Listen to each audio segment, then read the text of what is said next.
The lights on the Family Feud game show stage were brighter than any classroom Margaret Chin had ever stood beneath. But the air felt colder, like the first day of winter sneaking through an open window. 30 years of bedtime stories, scraped knees, and parent-teacher nights hung in the balance, and all of it was about to be decided by a man in a sharp suit holding a white envelope. Steve Harvey's voice boomed across the studio, warm as Sunday gravy yet sharp enough to cut glass. Hold everything. Cameras freeze. Audience breathe. Margaret, honey, sit tight. The envelope in his hand looked harmless, the kind you get junk mail in, but Margaret's knees buckled anyway. She clutched the arms of the chair like it was the only thing keeping her from floating into the rafters. 2 days earlier, a letter had landed on the show's desk, written in careful teacher handwriting that slanted just a little when the writer got emotional. Margaret Chin, 52, Portland Public Schools pillar of the community, had spent 3 decades pouring every ounce of love into a daughter who now looked at her like a stranger.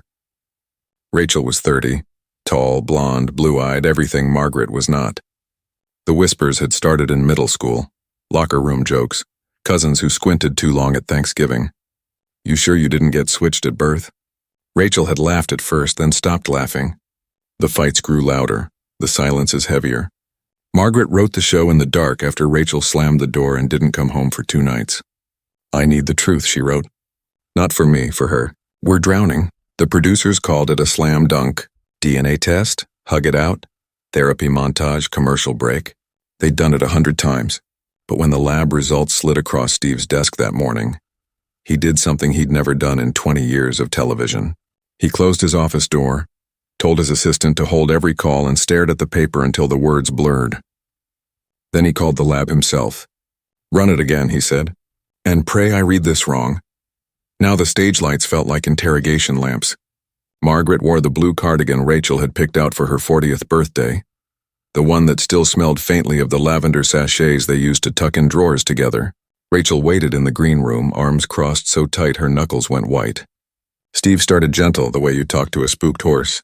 Margaret, walk us through it. Why are we here? Her voice cracked on the first word, but she kept going. I carried her for 9 months. I felt her kick during parent-teacher conferences. I was in labor 22 hours. I have the hospital bracelet in my purse right now. I just want my daughter to look at me and see her mother again. The audience sighed, a single exhale of sympathy. Steve's eyes flicked to the envelope, then back to her face. And if the paper says different? Margaret laughed, the sound brittle as fallen leaves. Paper can't erase stretch marks, Steve. Rachel stepped out like she was walking into a storm. The height difference was comical. Margaret barely reached her daughter's shoulder, but the space between them felt like the Grand Canyon. Rachel's voice carried every unsaid thing. I've been the punchline my whole life. Where'd you get those legs, mailman? If she's my mom, prove it. End the joke. Margaret reached, Rachel flinched. Steve let the silence sit, heavy as wet wool, then held up the envelope. Before I open this, y'all listen close.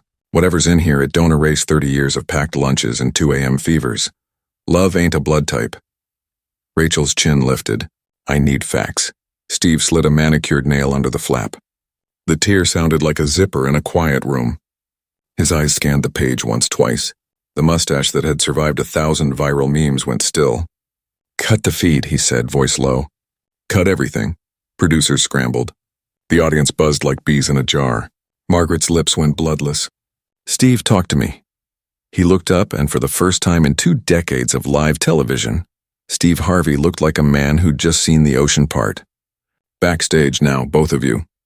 In the small office that smelled of coffee and hairspray, Steve closed the door with the care of someone defusing a bomb. The envelope sat between them like a sleeping cobra. We got counselors on speed dial, he started. Whatever happens next, you ain't walking it alone. Margaret's hands shook so hard her wedding ring clinked against the desk. Am I her mother? Steve exhaled through his teeth. Biologically? No, ma'am. The sound Margaret made wasn't human. It was the noise a house makes when the foundation cracks. Rachel went statue still, vindication warring with terror on her face. Steve raised a hand. But hold up. That ain't the whole story. He pulled a second sheet from the envelope, the kind with graphs and percentages that look like hieroglyphs to anyone who isn't a scientist. Margaret, you shared 25% DNA with Rachel. That's auntie territory. Exact match. The room tilted. Margaret's voice came out a whisper. I had a sister, Caroline. Died in a car wreck 31 years ago. She was 8 months pregnant. Steve nodded slow. Hospital was St. Mary's. Closed in 2003 after a records scandal. Babies declared dead, paperwork vanished. You see where this is going? Margaret's eyes found Rachel's. Really looked for the first time in years. The blonde hair that had always seemed wrong suddenly looked exactly like Caroline's senior picture. The height came from Caroline's husband, a quiet man Margaret had only met twice before the funeral. "You're my niece," she breathed. "You're my sister's baby." Rachel's knees gave out. Steve caught her elbow, eased her into a chair. "We don't know if someone lied on purpose or if God himself mixed up the charts," he said. "What we do know is this, Margaret. You didn't give birth to Rachel, but you saved her. You raised your sister's child when the world said she was gone. That's motherhood in neon lights." They walked back to the stage hand in hand, the audience rising like a wave. Steve didn't bother with cue cards. "America, what we just uncovered ain't just a DNA twist. It's a 30-year-old miracle wearing the wrong name tag." He turned to the women. "Margaret, you thought you lost a daughter today. Instead, you found out you've been loving your niece like your own since the day she drew breath. Rachel, your mom has been loving you from heaven through the arms of the woman sitting right here." The applause hit like thunder. Rachel's tears weren't the angry kind anymore.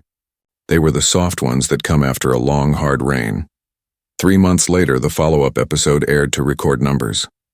Margaret and Rachel sat hip to hip, trading inside jokes like they'd never spent a day apart. Steve leaned against the podium, grinning like a proud uncle. "Y'all look like you've been sharing secrets since diapers."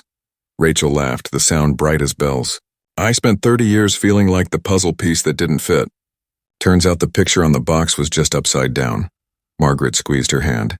"I was scared the truth would take her from me. Instead, it gave me my sister," back in her smile. Steve pulled a velvet box from his pocket.